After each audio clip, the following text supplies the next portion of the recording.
بسم اللہ الرحمن الرحیم۔ عبداللہ بن ابی بکر نے کہا، میں نے حضرت انس بن مالک رضی اللہ عنہ کو کہتے ہوئے سنا کہ قال رسول اللہ صلی اللہ علیہ وسلم یتبع المیت ثلاثۃ۔ رسول اللہ صلی اللہ علیہ وسلم نے فرمایا، میت کے پیچھے تین چیزیں ہوتی ہیں، فیرجع اثنان ویبقی واحد۔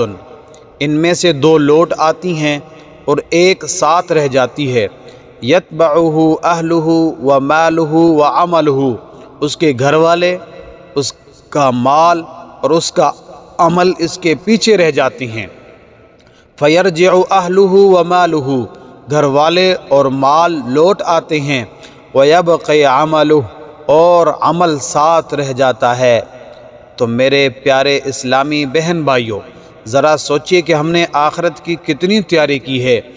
جو چیز ساتھ جائے گی اس پر ہم نے کتنا غور فکر کیا اور جمع کیا، اور جب تک زندگی ہے، سانس چل رہی ہے، تب تک موقع ہے، چانس ہے۔ اس موقع کو غنیمت سمجھ کر اپنے رب کو راضی کریں ہم سب۔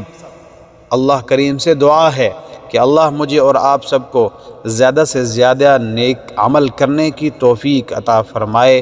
آمین ثم آمین۔